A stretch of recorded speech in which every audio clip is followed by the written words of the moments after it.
Fala galera! Estamos aqui hoje para mais um Texto Inspira, mas um Texto Inspira diferente. Hoje você vai ficar com os melhores momentos do episódio 1 a 10, onde nós selecionamos trechos onde alguma mensagem é para impactar você de alguma maneira, te inspirando. Caso você goste, entre depois e assista o episódio na íntegra. Mas hoje você tem os melhores momentos. Um forte abraço e vamos em frente. Texto Inspira, porque inspirar é o nosso propósito.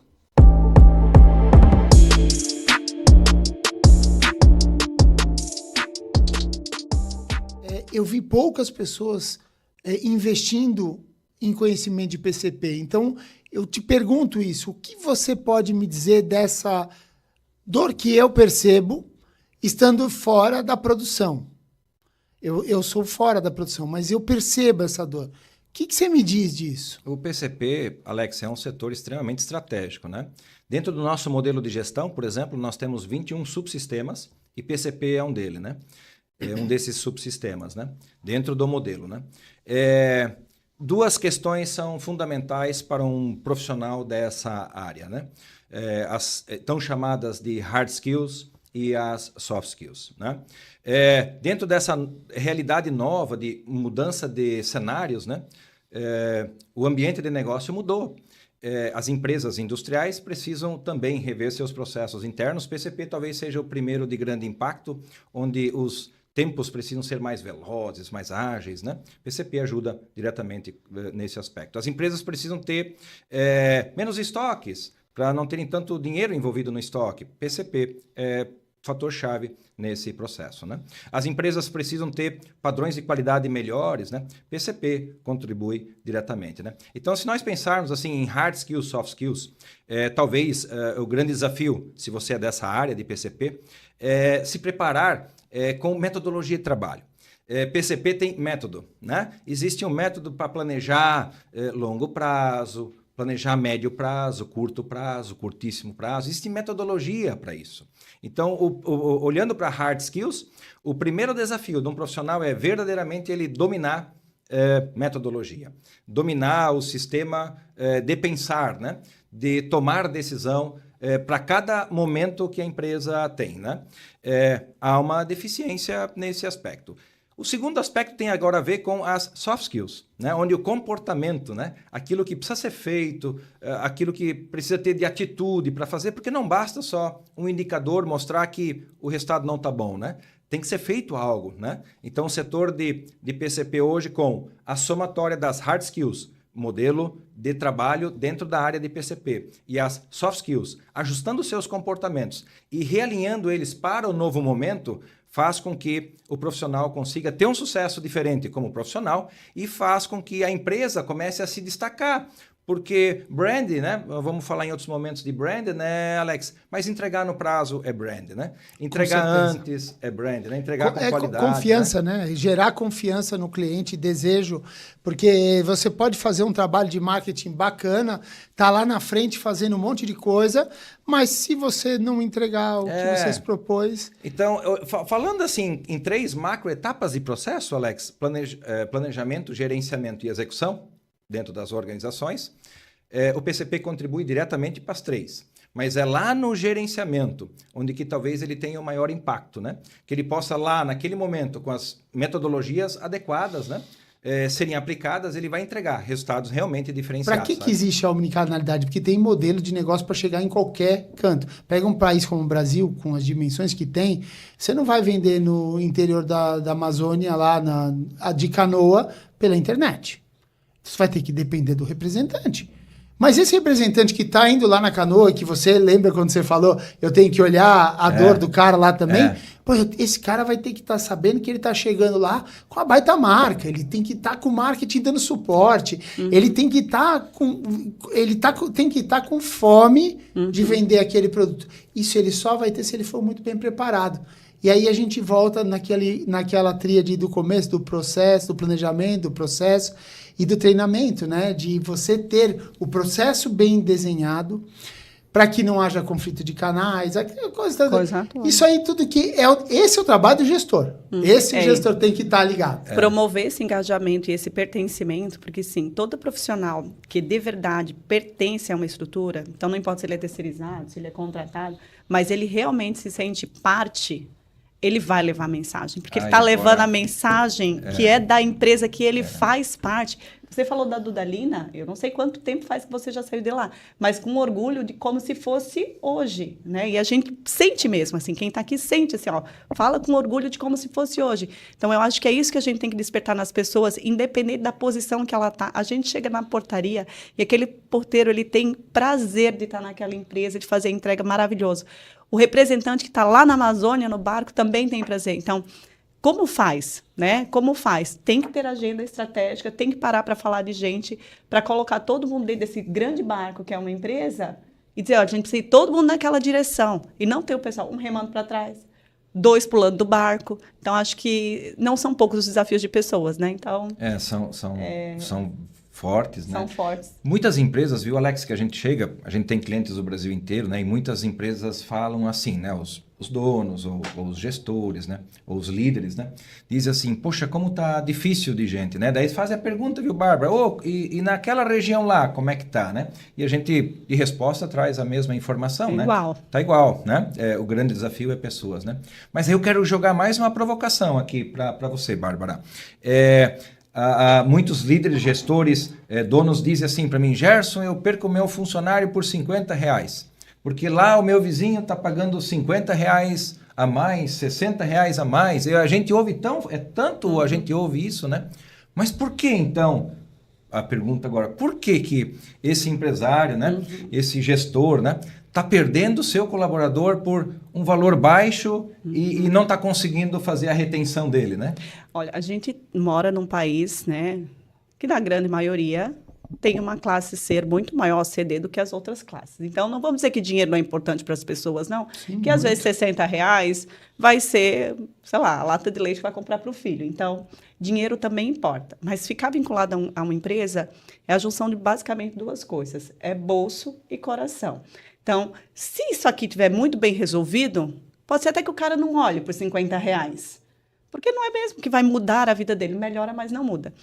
Agora, se isso aqui não tiver resolvido, eu não sou respeitado, eu não me dou bem com o meu líder, eu não tenho uma boa relação com meus colegas de trabalho. A minha empresa é uma empresa que não cria um ambiente assim sadio para as pessoas. Então, gente, às vezes ele não é que ele vai para os 50, ele vai para ganhar menos. Porque para ele vale mais ter tranquilidade, tá bem, entendeu? Num lugar que ele é visto, num lugar que ele é participativo. Cada um deles tem o seu planejamento estratégico. Porque cada um está falando com um determinado público em um ponto da cadeia. E eu estou conseguindo me preparar para poder estar olhando qual o ponto ideal para cada cliente.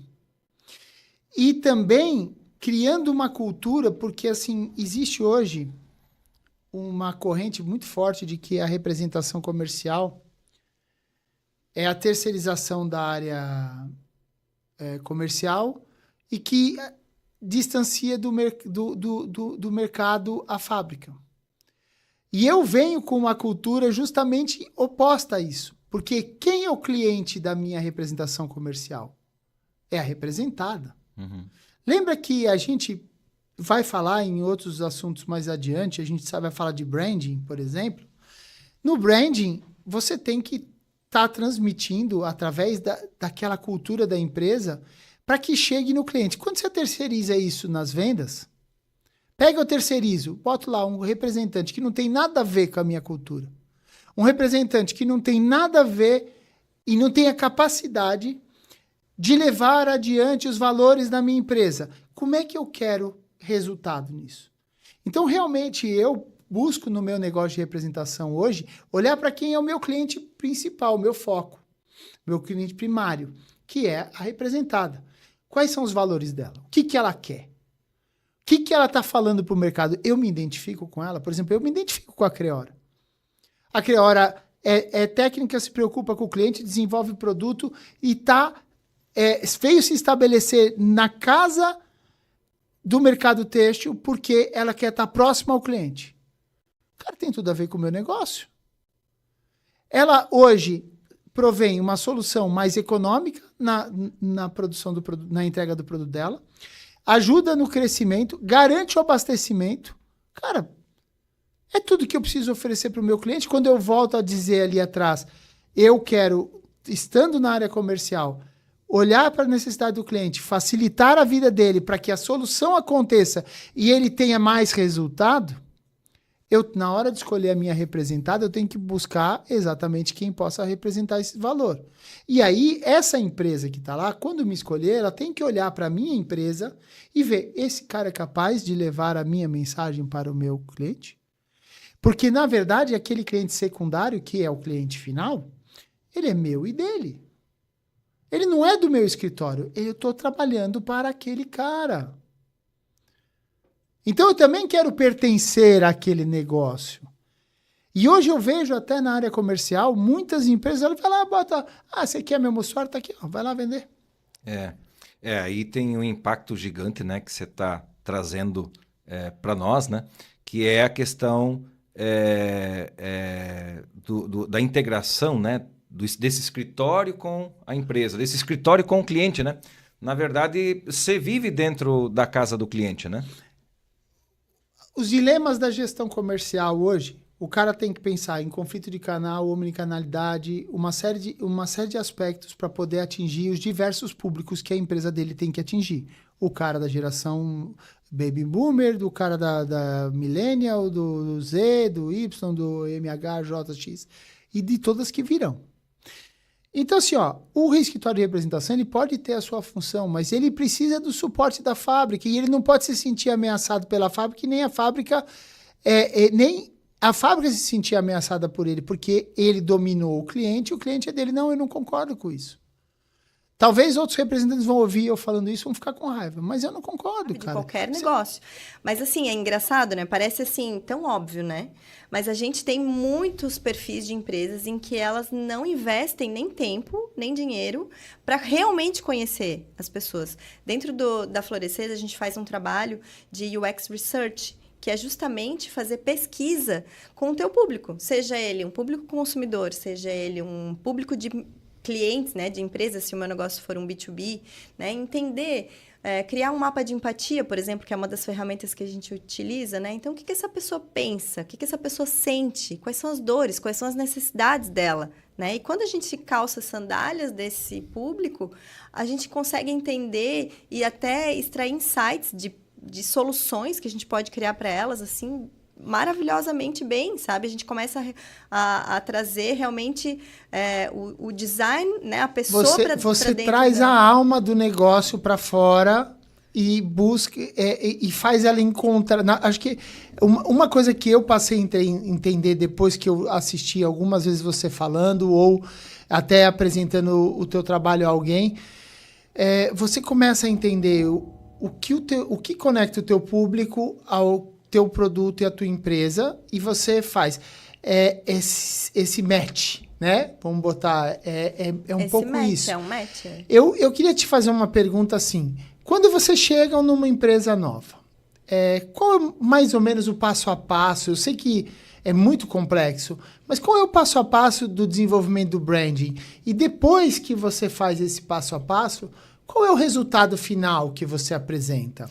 Então, a primeira coisa que a gente faz é um diagnóstico do cenário, né? Então, assim, para a gente lembra que a gente falou dos 8 P's de marketing, né? Então, assim, o branding, ele está dentro dessa estratégia de marketing, ele é o P de posicionamento, né? Mas a gente tem outros 7, né, P's, e a gente precisa ter um alinhamento. Então, o branding, ele cria estratégias de marca, mas ele também está alinhado com toda a estratégia do negócio, porque, como tu falou, ele é transversal, ele envolve todas as áreas. Então, a primeira coisa que a gente faz é olhar para esses 8... O que são esses 8 P's? Então, a gente tem o P de posicionamento de marca, a gente tem o de preço, o de produto, o de praça, o de promoção, que entra a comunicação aqui dentro. A gente tem o P de pessoas, a gente tem o P de processos e a gente tem o P de performance. Então, esses são os 8 P's totais.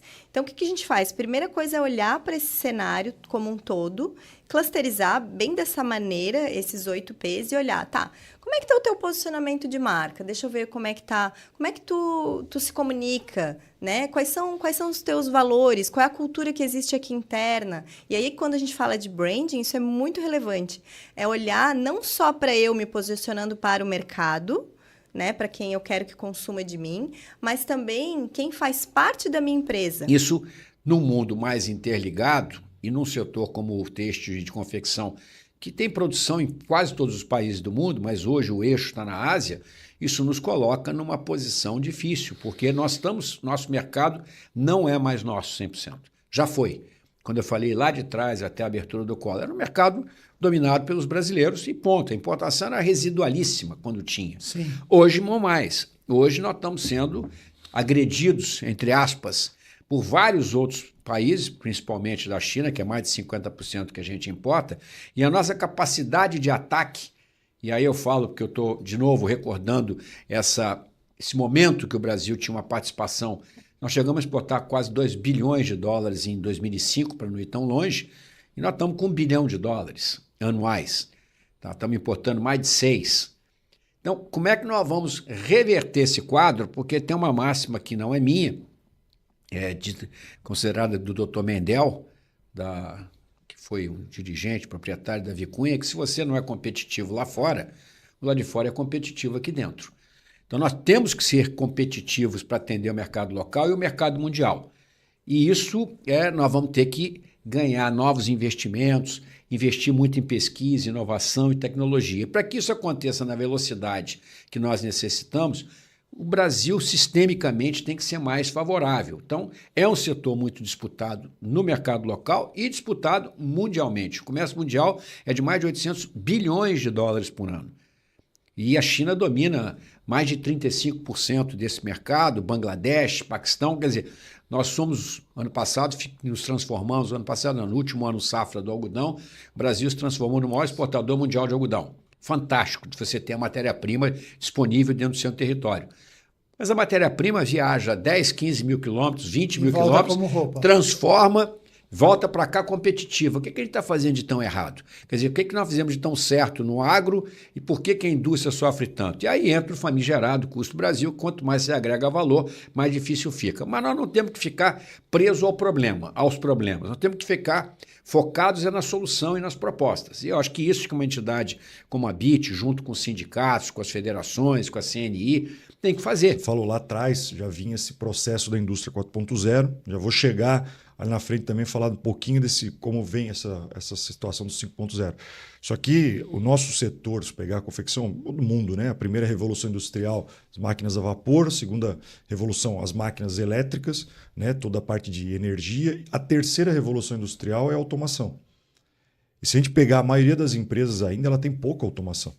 Então, quando veio a indústria 4.0, que alguns, a automação não, já tinha muito mais inteligência, né? IoTs, comunicação entre as máquinas, são a questão da indústria 4.0. A indústria de têxtil, confecção, praticamente ela precisava passar 2 revoluções ao mesmo tempo. Ela sair de quem estava cortando manualmente para começar a ter informação, ter troca de dados, gerar informação, começar a desenvolver muito mais a tomada de decisão com isso, né? E, consequentemente, vem em paralelo isso a sustentabilidade, redução de resíduos e tudo mais nesses processos. Quando a indústria 5.0 ou a criação 5.0 que a gente fala hoje, vem cunhado já há alguns anos da sociedade 5.0 no Japão, aonde foi se entendendo que só a questão da indústria do robô, da máquina, falando com a máquina, não ia ser sustentável a longo prazo se não tivesse as pessoas envolvidas. Então, essa transição eu preciso de automação, eu preciso dessa comunicação, de IoT e tudo mais, mas eu preciso ter interação, preciso de pessoas também que têm essas informações de algumas direções.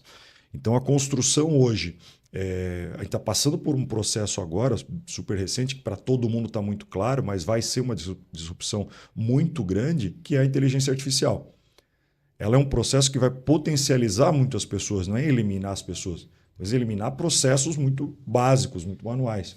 Né? Que se faz algo que é repetitivo, qualquer robô, qualquer sistema faz. Agora, se você pensa, se você tem esse direcionamento, a gente conversava um pouco isso, explicando, né, até com alguns clientes. Falei, hoje eu preciso de um profissional que saiba perguntar. Porque o prompt, né, a questão disso lá na inteligência artificial, ela não adivinha, ela não vai criar as coisas do zero. Você precisa direcionar. Então, e aí tem um ponto que envolve também a nossa responsabilidade. Hoje não é só de fazer uma solução, seja de software, seja de hardware, que é educar. Nós nascemos numa geração, todos nós aqui, e até hoje nós vamos para a escola e nós somos educados a responder. A gente não é educado a perguntar. A gente não é instigado a perguntar. Então, agora, se eu falo, mas se a inteligência artificial, se a evolução, se hoje o momento é de saber perguntar, de fazer boas perguntas, para aí a inteligência artificial me ajudar nesse... Mas eu passei a minha vida toda só chegando lá para eu responder. Como é que eu faço essa mudança de mindset? Como é que eu mudo a minha cultura? Então, o desafio hoje é realmente pegar na mão e ajudar nesse processo, inclusive educacional, no processo dentro da empresa. Então, construir, né, tem o Audacious Academy, parceria com instituições, criar um ecossistema. A gente fez uma plataforma tecnológica. Tem soluções na criação, no desenvolvimento, na produção e em vendas. Aqui, em todas essas esferas, eu consigo ajudar. A gente chegou num ponto e falou assim, se eu só colocar a tecnologia lá, não vai gerar o resultado. Se eu não tiver envolvido para olhar processos e não tiver as pessoas engajadas nisso, esse tripé bem alinhado não vai funcionar. Então o desafio está realmente muito na questão quase educacional, cultural, para virar essa chave e falar assim, cara, como é que a gente muda isso daqui? Como é que a gente faz? Por que eu amo negociação? Porque negociação mudou a minha vida. Porque tornou o peso das minhas decisões mais fácil, mais... Sabe, eu sei o que eu quero, eu tenho o que eu quero e eu tenho como chegar, tem um caminho fácil. Isso não quer dizer, a gente às vezes pensa, não quer dizer que você vai vencer todas as negociações e nem que não vencer seja uma perda. Eu tenho uma frase. Então, já olha para aquela câmera e faz essa frase. Minha frase é, quem negocia, quem sabe negociar, sempre ganha. Ainda que a sua decisão seja não negociar. Porque quem sabe negociar, sabe medir quais são os resultados que eu vou ter. Entende? Você não entra de qualquer forma numa negociação. Está preparado. Quem sabe negociar sempre ganha. Isso não quer dizer que você vai derrubar o outro, que o outro não vai ganhar nada. Mas você vai ganhar, porque você sabe o que está acontecendo. Eu ouvi isso. Gente, eu adoro esse cara. O Richard Quest é depois vocês olham, ele é um dos maiores repórteres da CNN. Ele entrevistou a rainha e eu fiz um curso, um treinamento com ele sobre comunicação na Suíça. Esse cara é fantástico. Quer dizer que eu sou louca, né? Eu sou a louca do estudo, eu sei. Eu deixo de viajar, de comprar carro, de tudo para estudar. Mas ele falou algo e aquilo se tornou um mantra para mim. Ele falou assim, quem estava entrevistando ele era um diretor da Forbes Internacional. E ele falou assim, como você consegue entrevistar Rolling Stones, rainha, como você consegue obter? E ele falou assim, isso é o meu playground. Qual é o seu playground? Onde você se sente no parquinho de diversão? Negociação é o meu? Qual é o seu, Alex? Aonde você se sente super confortável? Aonde você ama estar? Qual é o seu? Aonde você ama estar? Aonde é aquele lugar que você fala, aqui eu domino, aqui eu estou bem, aqui você pode colocar uma mesa com 20 pessoas na minha frente, todas tentando me engolir. Eu entende? Eu entendo o que está acontecendo naquele cenário. Ele não me pega de surpresa. O problema da negociação é quando a gente não se prepara, você é pego de surpresa. Entra no módulo emocional. Para de racionalizar e, portanto, você para de entender quais são as consequências futuras da sua decisão no presente. Você toma decisões baseadas nas suas emoções, nas suas crenças passadas, geralmente por defesa, e depois você se arrepende. A visão de vocês para o momento... Porque eu podia pegar o presente e falar assim, ó, conta como é que tá hoje e como é que vai ser o futuro. Mas eu já vejo que o teu hoje é o futuro. Então, conta pra gente. TechSplay. A Karen e a Carla, elas verdadeiramente vivem o futuro No presente. A gente hoje, né, por conta dessa área que a gente está na Texnel, né, ela tem esse olhar de pensar o futuro. E eu vejo assim que nós, na Texnel, a gente tem uma orientação muito para o longo prazo, porque só as empresas que têm essa visão de longo prazo conseguem fazer esse investimento, porque querendo ou não, é um investimento. Sem Você dúvida. ter 2 pessoas, mais a equipe que trabalha ali com a gente, mais toda, né, o suporte que a gente precisa para fazer rodar. O TexPlay é o único projeto que vocês veem no mercado, mas dentro da área de novos negócios tem outros projetos rodando, né, que ainda não foram para o mercado. Então, a gente precisa estar usando aquele conceito de ambidestria, né? Que o core business ele precisa ter ali eficiência operacional, ele precisa atender muito bem o cliente, ele tem que estar muito orientado para o mercado e tudo mais, mas tem que ter uma galera, tem que ter uma equipe pensando no futuro, né? O que vai ser o futuro da produção de roupa, da indústria do vestir, né? E se disruptar a maneira de fazer malhas, o que vai ser da Texnel, né? Então, é nisso que a gente... Já tive muito. É nisso que a gente pensa quando a gente pensa em iniciativas, porque quando você olha para a Texnel, você vê assim, é uma excelente provedora de malhas com elastano. Ok, e se disruptar a maneira de fazer roupas, então a gente pode ser o que mais, né? A gente pode ser um braço de educação, que outro tipo de soluções que o nosso cliente precisa para fazer rodar o negócio dele, independente da maneira como ele vai construir roupa, como ele vai fazer roupa, né? Sim. Então é muito esse olhar que a gente acaba tendo dentro de novos negócios. Só que uma coisa é certa, Gerson, que tu falou, a gente está aqui olhando o futuro. Quando a gente faz inovação, se tem uma coisa que a gente não tem é certeza. A gente tem igual aquela história quando você está andando de carro de noite, que você está andando e o farol ilumina 20 metros. Aí você anda mais um pouco, ilumina mais 20.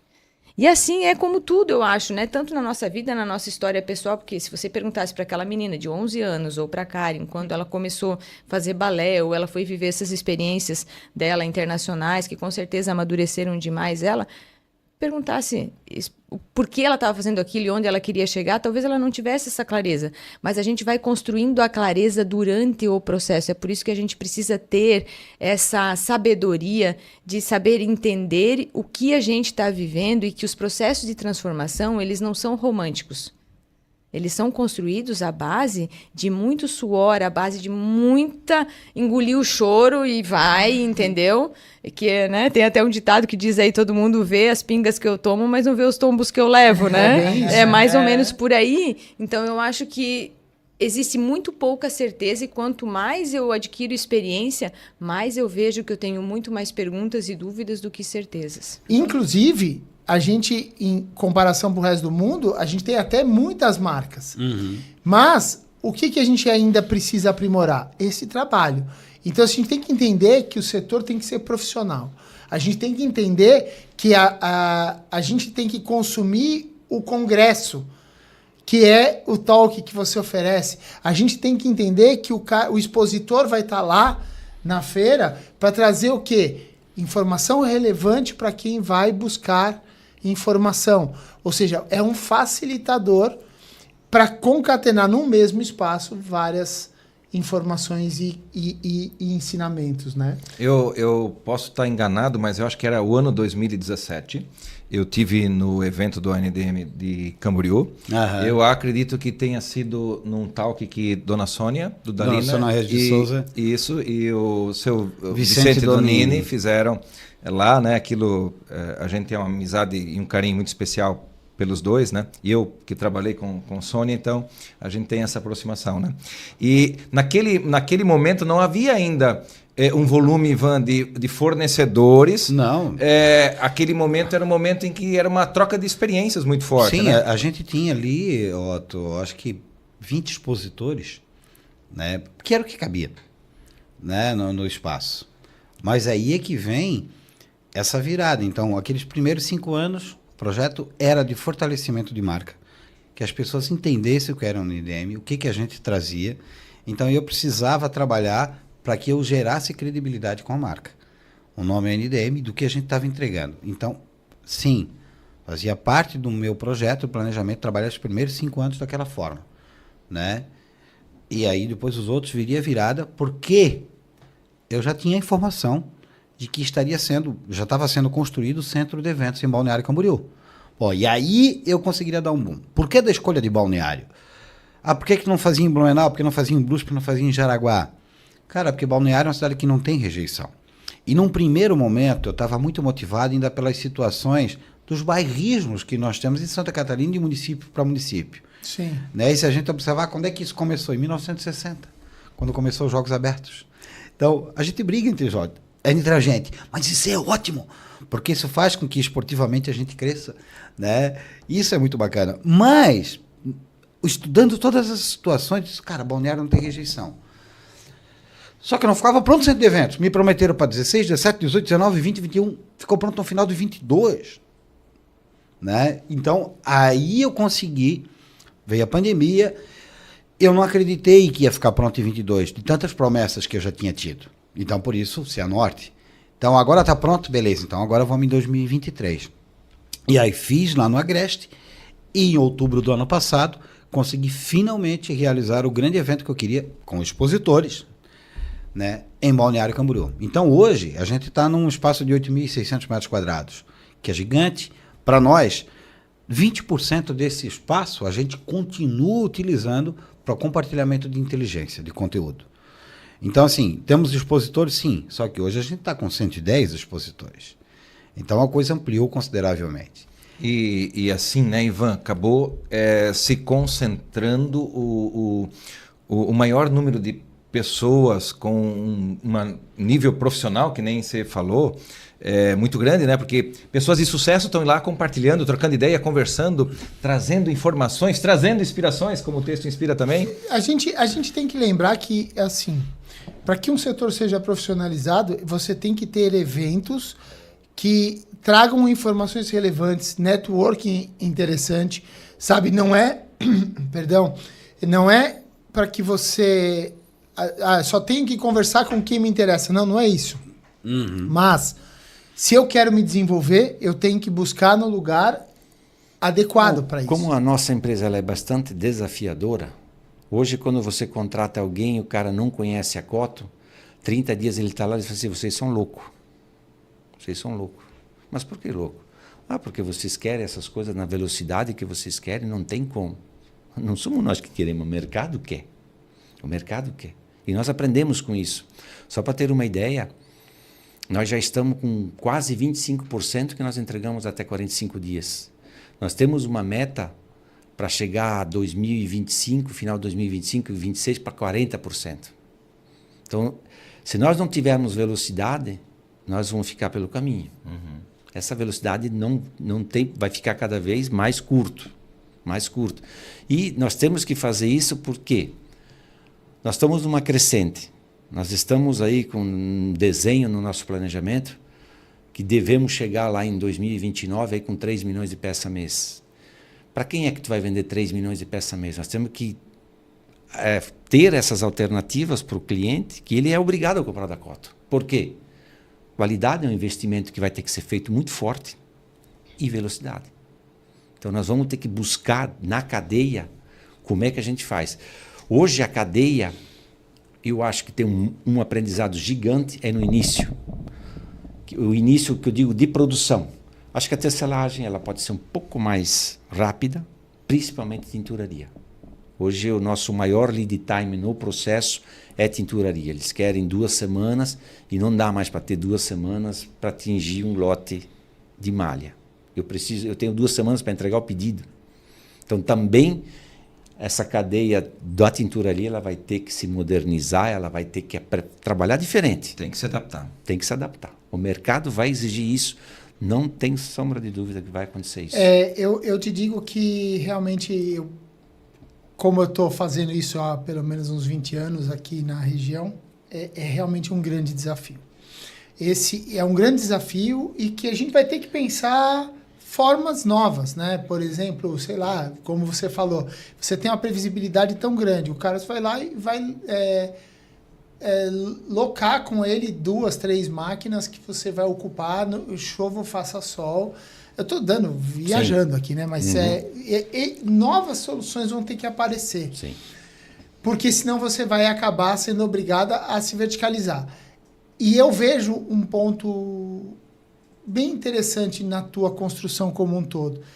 A verticalização é um negócio legal, mas ela te prende, ela te engessa. E você não pode, porque você não pode dizer para o teu magazine que te compra assim, ó, não, eu sou capaz de fazer essa camiseta desse jeito, que é o que a minha tinturaria atinge.